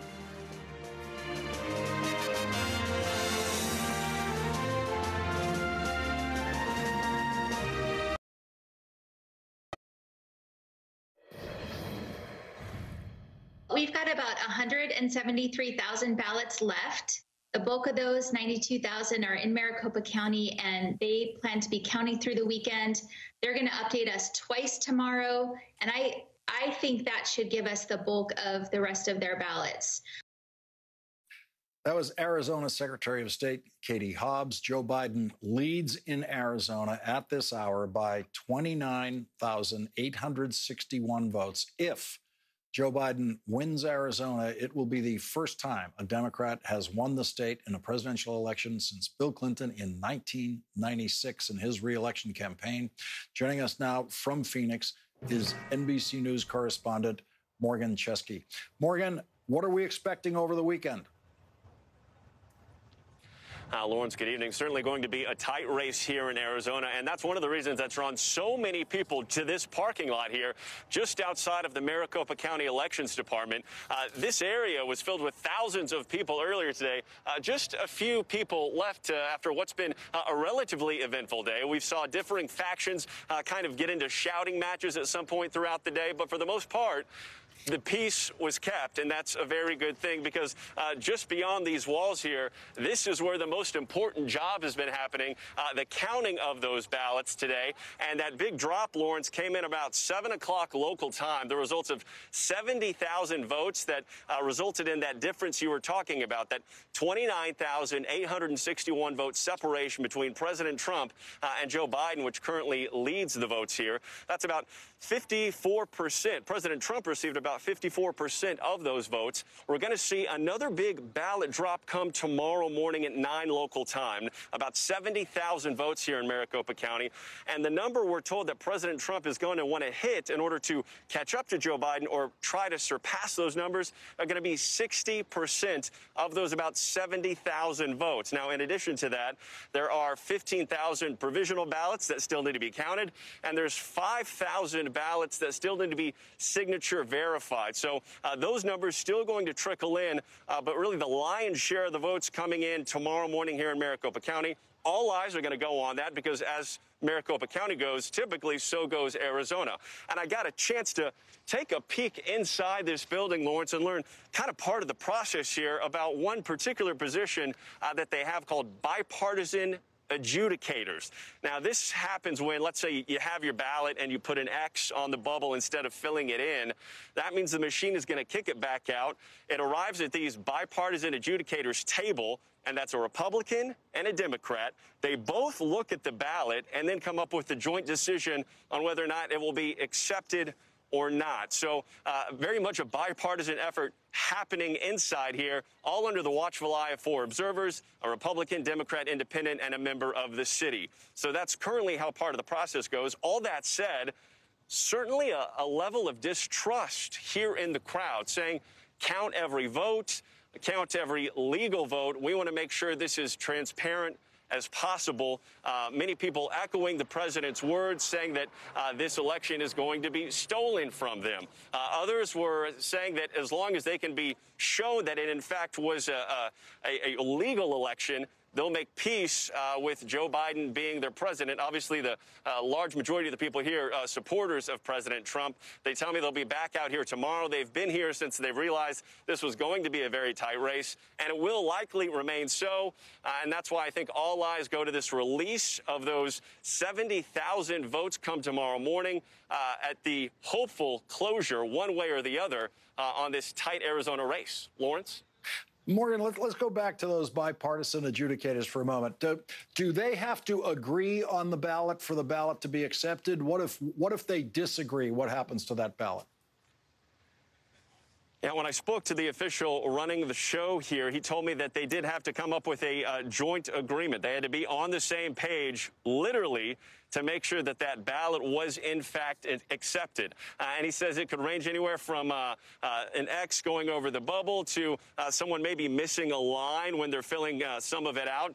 Anything like that, any irregularity, is going to prompt the machine to kick that ballot back out to where they would have to have a human eye look at it and then come up with that joint decision. So that's just one of the kind of levels in place to make sure that this is a fair election for both sides. Lawrence? And Morgan, I've been struck by the number of people who've shown up there to be heard. I've been watching whatever video we have of it, and it does seem like a peaceful crowd. I know Alex Jones was there the other night, and I heard him yelling into a bullhorn about Bill Gates and the King of England. And so there's a kind of, from the distance that I'm watching it, there's a certain kind of harmless quality to it. I know there was a sense that it could be intimidating for the workers there, especially when they're leaving at night and going to their cars. What's your overall assessment of the way it has that this group and of people collecting there as they will always collect for TV cameras, by the way, almost wherever we put TV cameras. What's the feeling in it as we've moved from day to day, from night to night? That's a great question. I think it's been equal parts unease with how this election has gone, at least from what these folks have told me, but also curiosity in wanting to make sure that this is, in fact, a legally counted voting process. Now, that said, when we've asked for evidence to prove to the contrary, we haven't been offered that. But I think, you know, the sheer fact that Arizona's in play was one of the reasons that brought so many people out here. This is where it's happening. You mentioned the safety of those workers inside. I did ask specifically about that. I was saying I've been hearing that, you know, everyone had to be escorted to their vehicles here out of concerns for their safety. He said that there were some people that came and said that they would feel more comfortable being escorted to their cars. No actual threats against the workers in here, so that's encouraging. And as far as the general mood for this crowd, I think it's just the realization that, you know, their vote, or the fear, rather, that their vote may not matter, rather than the realization that Arizona could be turning blue for the first time in decades. Lawrence? And as we go forward, what is your sense of the timetable in Arizona for completing this work? Well, I'm told that at 9 a.m. tomorrow morning, local time, mountain time, that's when we should expect to see the results of those other batch of 70,000 votes. That's what we saw at 7 o'clock this evening. Really, at that point, for Maricopa County at least, that's going to be the majority of those votes. After tomorrow morning at 9, we have those 15,000 provisional ballots and then those 5,000 that still need to be signature verified. There's still ballots, votes elsewhere in the state of Arizona. But Maricopa is being really viewed as the key here as to which way this whole state is going to go. And at least one thing that both sides can agree on, Lawrence, is that they just want some closure. And so that's why I think there's a lot of people that are going to be up bright and early tomorrow, likely back out here to see which way those numbers fall come 9 o'clock Mountain Time. Morgan, Joe Biden tonight in his short speech in Delaware said that he's winning Arizona. Said this, you know, first, I'll be the first one to win it, Democrat to win it since 1996. So the Biden campaign, from what they're looking at this stage, they have complete confidence. They absolutely do. And I think that if you look at the numbers, again, let's go back to that gap, that 29,861 gap that separates President Trump from Joe Biden here in Arizona. That bar, that percentage that President Trump has to hit, 60%. He has not hit that number in these earlier drops of ballots that have come in so far. So when this last big batch comes in from Maricopa County, the president will have to receive really the highest percentage he's received so far in the state. And that's, we'll see how it plays out, really. And so that's going to be the magic number, I think, that both sides are going to be very closely watching. Lawrence? Morgan Chesky in Phoenix, thank you very much. Really appreciate it. Thank you. And stay with MSNBC for coverage of this continuing count of the votes in this presidential election. More from Brian Williams after this break.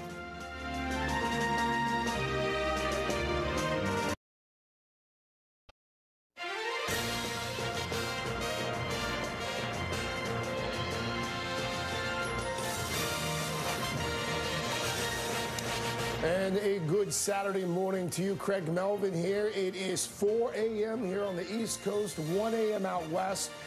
And a reminder, the first big group of polls closed some 81 hours ago in this country. And right now, we still do not have a declared winner in the presidential race. In fact, let's start with where things stand at this hour. Former Vice President Joe Biden leading in Pennsylvania, leading in Nevada, Georgia, and Arizona. 4 critical states that are still too close to call. Let's take a closer look. In fact, let's start in Pennsylvania, in the Keystone State. Here's where the race stands right now with 96% of the vote in. The difference between President Trump and Vice President Biden, 28,833 votes. From Pennsylvania to Nevada we go. In Nevada, here's where things stand in that state's battle for 11 electoral votes with 97%. Excuse me, this is Arizona, not Nevada. Here's Nevada. Nevada right now, difference 22,657 votes. From Nevada to Georgia we go now. Here's a look at the state of the race in that state, in Georgia.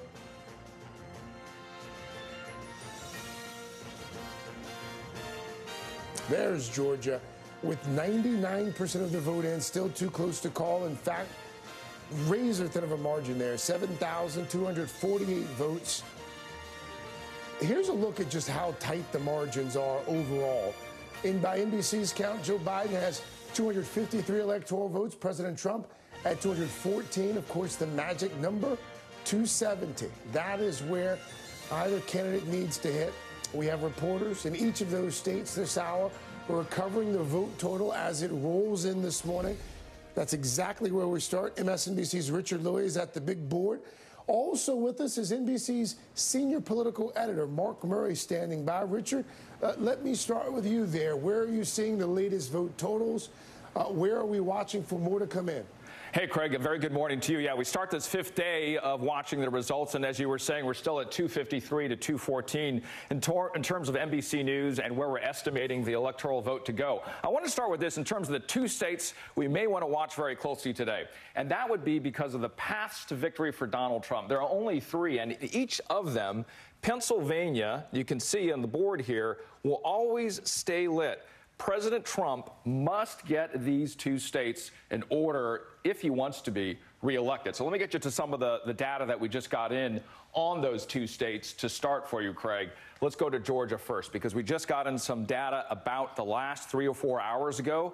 We've been saying how these poll workers have been working very late and very hard. Now, it's going to be the numbers that came in from Fulton County there in Atlanta, Georgia. We got 5,100 votes. Now, of the 5,100 votes that came into this area here, only 21% went for Trump.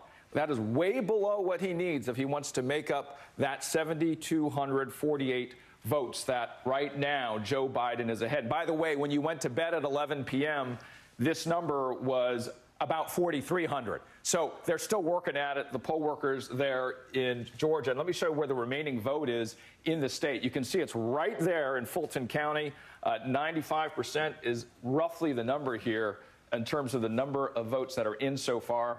You can see the numbers all around Fulton County in terms of where that is. Now let's go now over to Pennsylvania for you. In Pennsylvania, this is, of course, the second state and the state that where if Joe Biden wins, he wins. He becomes the next president of the United States. If Donald Trump gets this, he's on his way, but I showed you those paths a little bit earlier.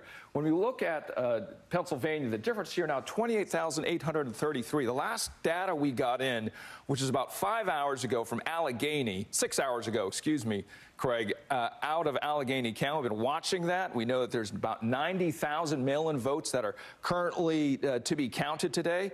That number that came in this county of Allegheny, 22%, the last tranche, the last batch that we got for Trump. Again, way below what he needs. If he wants to make up this difference, he's got to come in at around 55%. Way below that watermark right now. Just the remaining vote, one last bit of information for you here. We are looking at Allegheny County, as you know, Philadelphia County, and the surrounding counties, all about 95% in. So when the next batch of results come in, Craig, again, we're hearing it, we're going to get two, one in the morning and then one in the afternoon. And Richard, that's there in Pennsylvania specifically? That's right. Those two batches coming in? That's right. Okay. Mark, let's talk Pennsylvania specifically here. Provisional ballots, mail-in ballots. Any idea how many ballots are left there in that state? Yeah, Craig, overall, there seems to be a universe of about 200,000 outstanding ballots. And Richard just was walking you through the mail-in ballots, particularly in Allegheny County. There was some that we ended up seeing last night that boosted Joe Biden's lead even further. But there's still even a bigger batch of votes from Allegheny County that we are watching. And I think that's going to end up giving us a whole lot more clarity. You also end up mentioning the provisional ballots. And provisional ballots are a different kind of group of ballots. Election workers usually separate those out to make sure people were eligible. Provisional ballots could have been someone who actually ended up getting a vote by mail, decided on election day, no, I'd rather vote in person. And they are treated as a provisional ballot because people want to make sure they did not vote twice. And I think there's a big question, and there's the assumption that in these Democratic areas, like around Philadelphia and Pittsburgh, these provisional ballots might be Democrats. But there's just so much uncertainty in this election about how people voted and their methods that we just want to continue to see more vote to come in, looking at these provisional ballots, looking at the remaining mail-in ballots, just to be able to make a determination. The winds certainly seem to be blowing in Joe Biden's direction here. There's been a marked change in the margins in Pennsylvania in the last 24 hours, but we just need to see a few more votes, including the mail-ins and those provisionals. All right, Mark Murray, don't go far. Richard Louis, stand by for me if you can as well, please, sir. Let's go to Pennsylvania. On the ground there is NBC's Dasha Burns. She's in Harrisburg.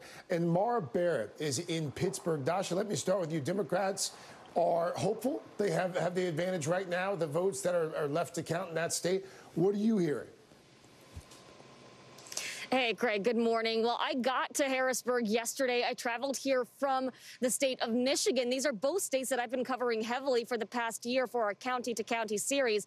And Craig, the juxtaposition here is really interesting to me because these are both states where this is their first presidential election where they have no reason absentee voting. The first time that they have mail-in voting as a real mainstream way of casting a ballot. In Michigan, we got results on Wednesday, and that's largely because they were able to do a process called pre-canvassing. We actually watched them do that on Monday. They were able to start opening some of those envelopes, doing some initial verification. And the clerks that I spoke to told me that saved them a lot of time. Here in Pennsylvania, I had been talking to election officials for months who were looking right here at Harrisburg and saying, please let us touch those ballots earlier. Let us get a head start.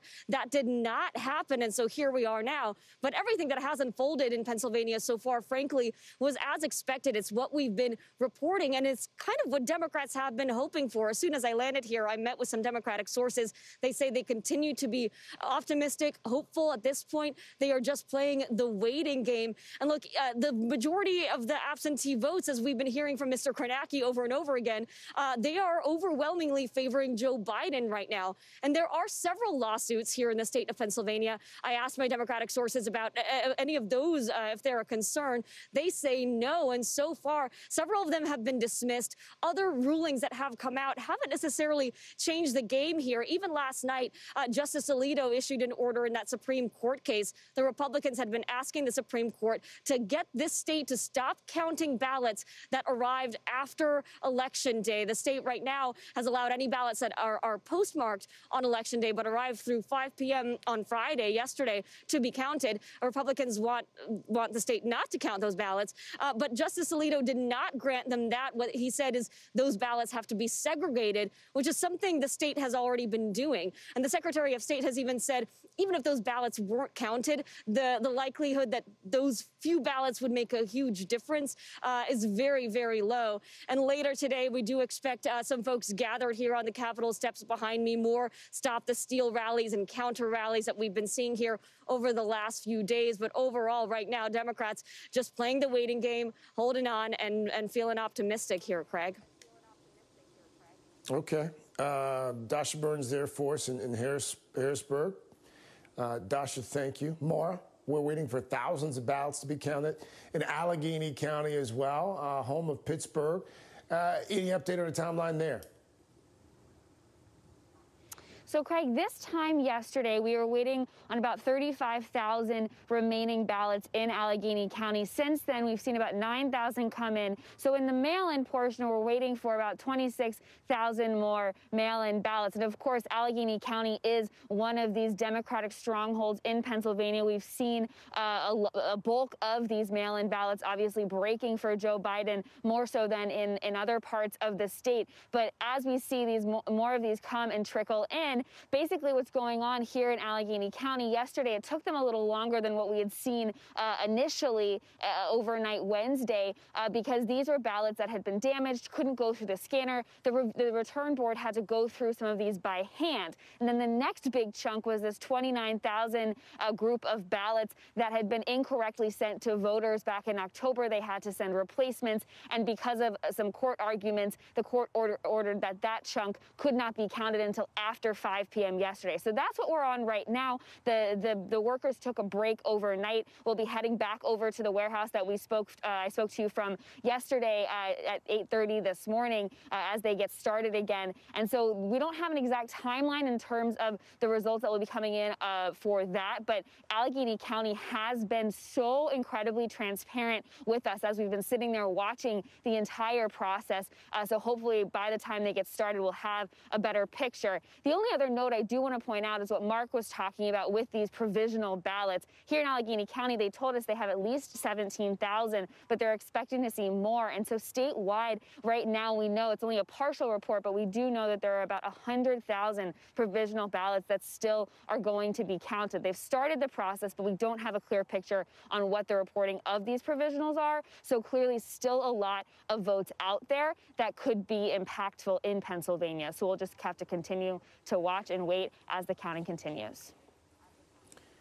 Yes, we will. Mara Barrett, thank you. Dasha Burns, thank you as well. I want to turn to Philadelphia Daily News senior writer Will Bunch now for a few moments. Will, I mean, the question on everyone's mind is when are we going to have a full count reported out of Pennsylvania? Any idea on that question? Well, it's taken a long time. I think, as your reporters accurately said, Craig, there are maybe as much as 200,000 votes out there, and those provisional ballots that they mentioned are a big part of that. Here in the Philadelphia area, and in the city of Philadelphia, as you're showing on the screen right now, the workers have just been steadily, diligently counting the results and releasing, another 10, 20,000 votes every day in Philadelphia. It's a huge city. There's a lot of mail-in ballots. It's pretty much going the way that they said it was going to go. When those state legislators refused to allow them to sort the ballots early, they set up this system where we knew it was going to take at least 3, 4, 5, 6 days to count the bulk of these votes, and that's exactly what's happening. Well, for folks who haven't been following all the twists and turns there in Pennsylvania, what was the thinking by state legislators? Why did they decide that there would be no counting of ballots until all polls closed, unlike what we've seen in some other states? Well, basically, the state legislature in Harrisburg, both chambers are controlled by Republicans. And they were very unwilling. We have a Democratic governor, Tom Wolf, but the Republicans in the legislature were very unwilling to change election law to allow that to happen. Current Pennsylvania election law requires that these votes not be sorted until Election Day. And, the thinking is that this played into President Trump's political strategy, that he was always considering a challenge to the vote count in Pennsylvania. And by delaying the count of these votes till after Election Day, these were the votes that he'd be able to challenge. For weeks, it was predicted that President Trump would come out on Election night and claim victory because the Election Day machine vote was going to be so heavily in his favor. And that's exactly what happened, Craig. He did, the machine vote was in his favor. He did claim victory, but we have got ahead with the count. There's been no significant legal victory from the Trump campaign that would slow the count up. And what we're seeing is what everybody predicted, which is that the mail-in count, which is heavily Democratic, has now put Joe Biden into the lead. Well, we've seen these images of folks in Philadelphia dancing and celebrating. They're taken to the streets there in the city of brotherly love. What's the mood like in that city as we wait for a final tally of the votes? Yeah, I'm glad you asked about that, Craig, because that's really been one of the more interesting, and it's been a very Philadelphia moment here, and there has been a lot of joy, both because within the city of Philadelphia, Joe Biden's very popular. I think Philadelphia is really enjoying being on the national stage. Of course, I should note, though, there is a flip side to this, which is, there's also been growing concerns that this whole scene could attract violence. Some of your viewers might be aware of this incident 2 nights ago where 2 men from Virginia, heavily armed, drove to Philadelphia in a Humvee plastered with QAnon stickers and an American flag. And the FBI got a tip that these 2 men might have intended to cause violence, and they've been arrested. So people are very much on guard about that. We also had a bomb threat in the area around the convention center yesterday that caused an evacuation briefly. So it's this kind of explosion of joy tempered by concern over as this situation goes on for days. Well, Bunch, we'll have to leave it there on this Saturday morning. Will, thank you. Thank you so much, sir. President Trump is eyeing some legal Hail Marys in 2 important states, as Will just alluded to. But how likely are they to change the trajectory of this race? Election law expert Ted Shaw is going to join me to talk about that. Also, while you were sleeping, perhaps, White House Chief of Staff Mark Meadows tested positive for coronavirus. We're going to check in with our reporter covering the Trump campaign next.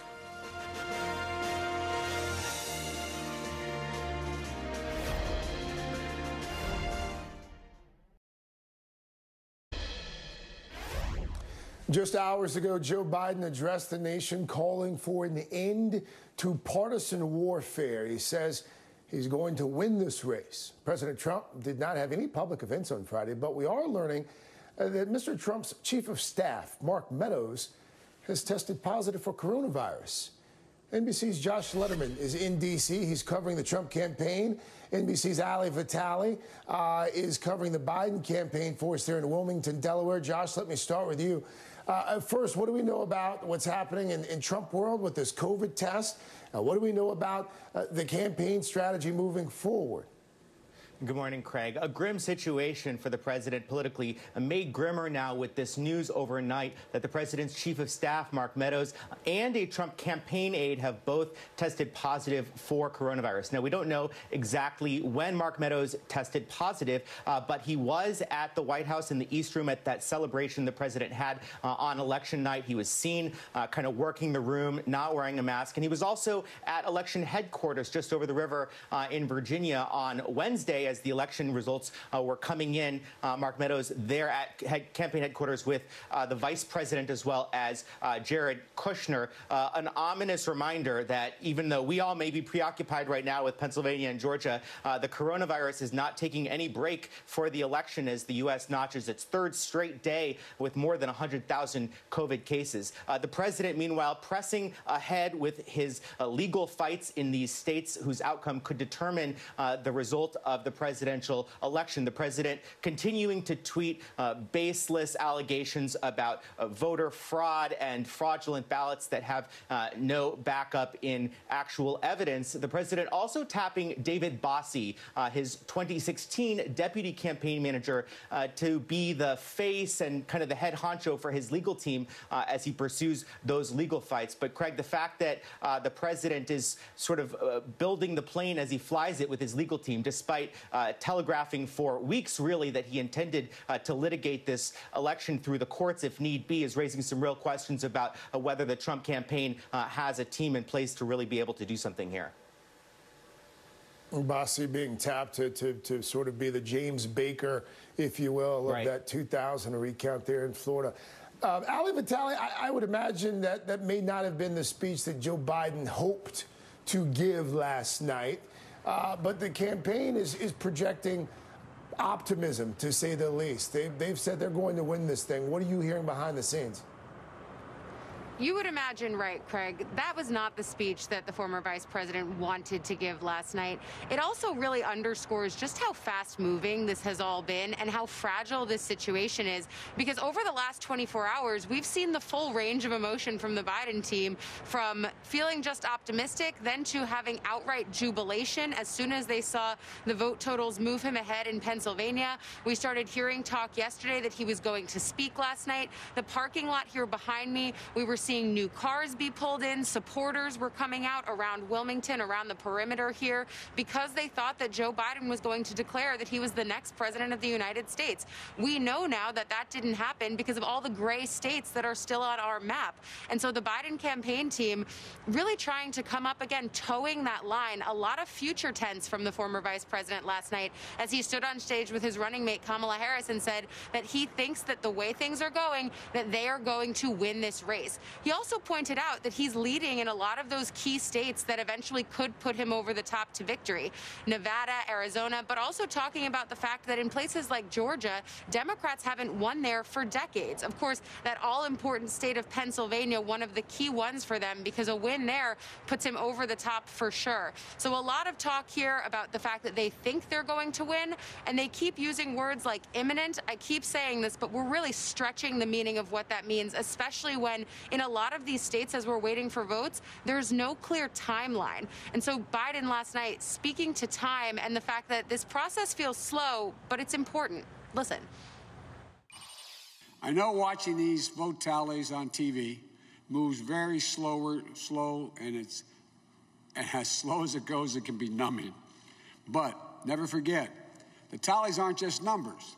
They represent votes and voters, men and women who exercise their fundamental right to have their voice heard. And what's becoming clear each hour is that record number of Americans of all races, faiths, religions chose change over more of the same. Craig, I've described these last few days as an emotional roller coaster, from consternation from Democrats on the morning after the election, jubilation yesterday. I think right now you can just really hear the collective foot tapping of Democrats right now who really just want this race to be called. Ali Vitale, thank you so much for that. Josh Letterman, appreciate both of you getting up. Almost 4:30 a.m. here on the East Coast. Pretty impressive. You guys are so sharp this early in the morning. President Trump, as was alluded to there, has filed at least 10 legal challenges in several states as he continues to make baseless claims about election fraud.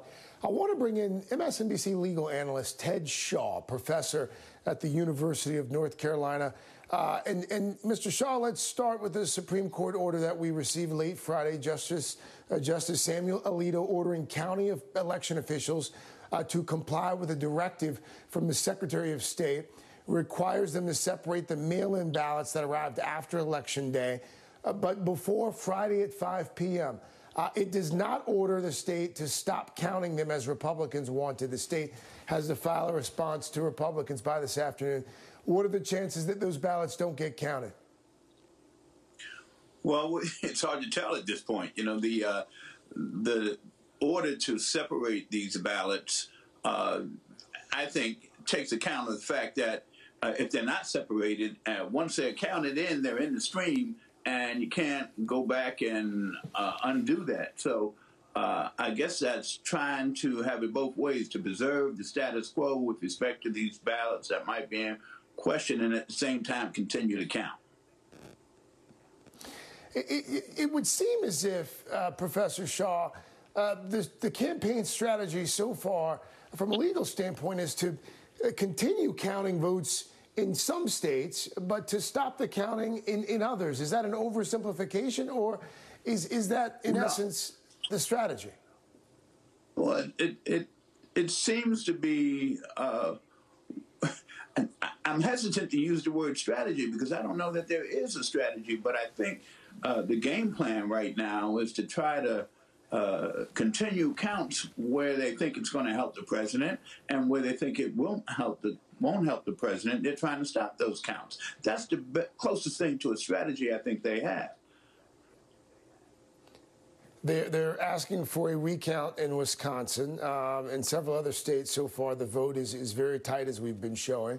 Do you expect more recount requests? And if so, how long would it take for those processes to play out?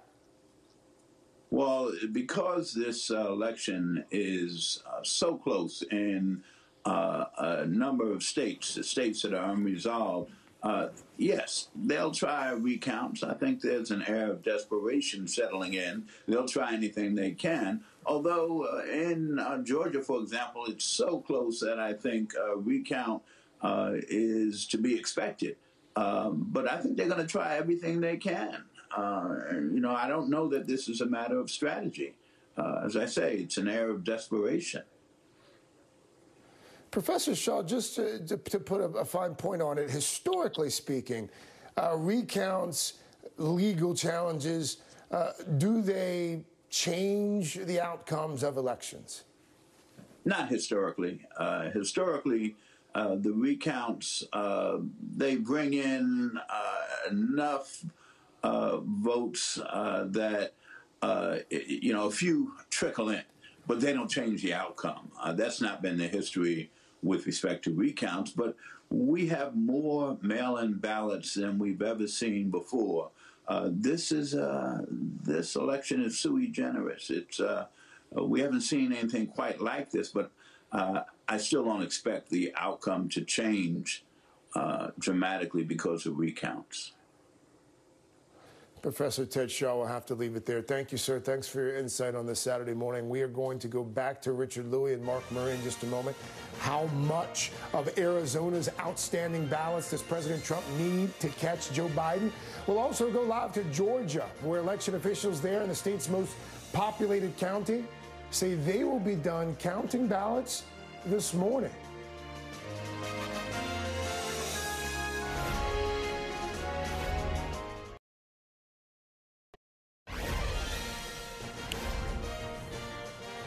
As we come back on the air at 4:35 on this Saturday morning, a look at just precisely where things stand right now. Joe Biden at 253 electoral votes, President Trump at 214, both trying to hit, of course, that magic number of 270. In Pennsylvania, Mr. Biden up by nearly 29,000 votes. In Georgia, just over 7,000. In North Carolina, President Trump up by over 76,000 votes. In Arizona and Nevada, Mr. Biden up by more than 20,000 votes.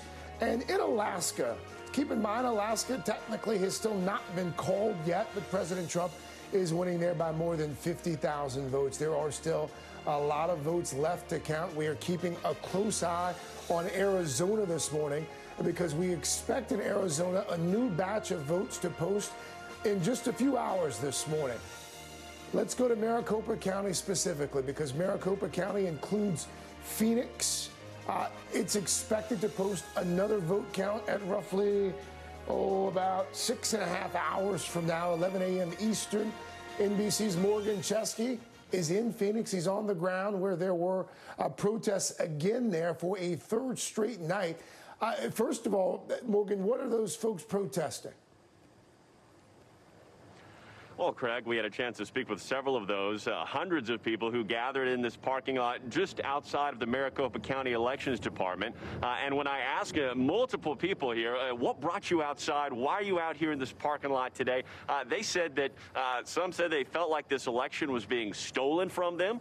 Others said they wanted to demand transparency and make sure that every vote was counted.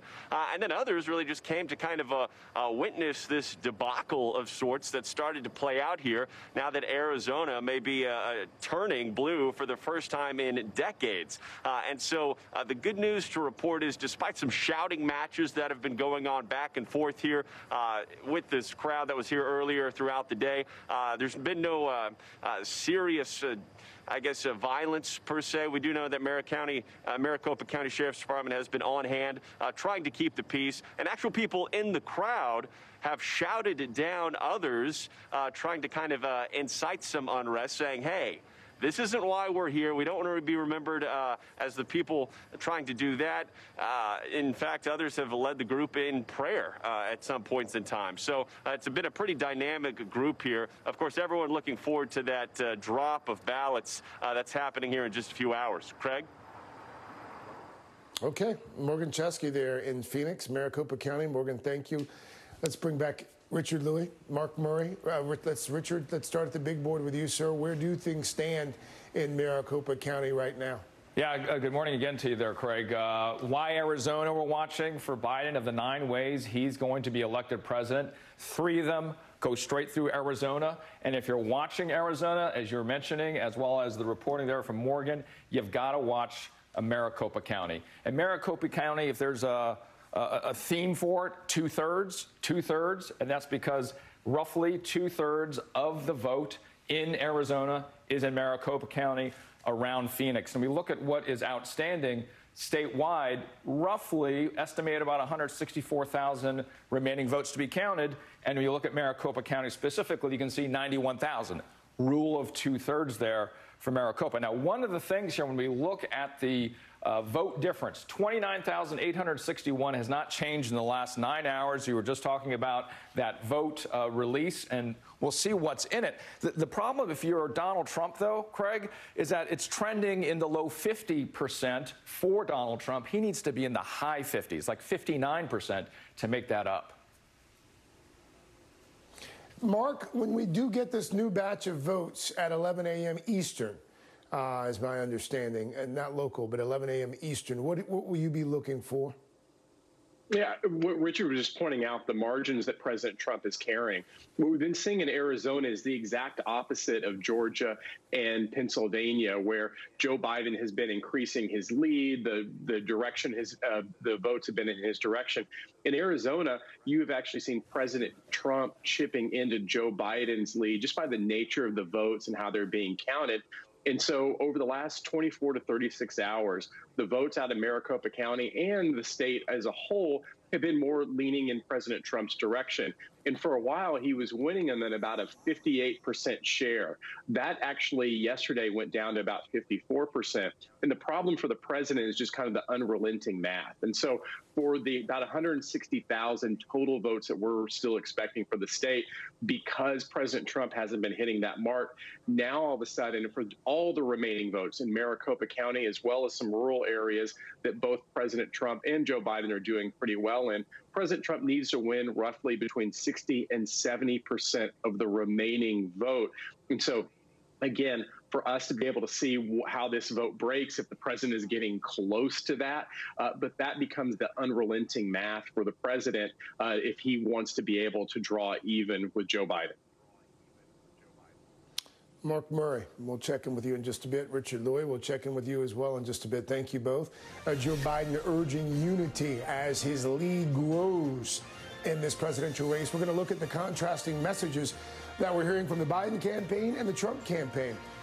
First, though, take a look at these election celebrations in New York City. Hundreds of people dancing, singing, cheering, hoping that a Joe Biden win will be called soon.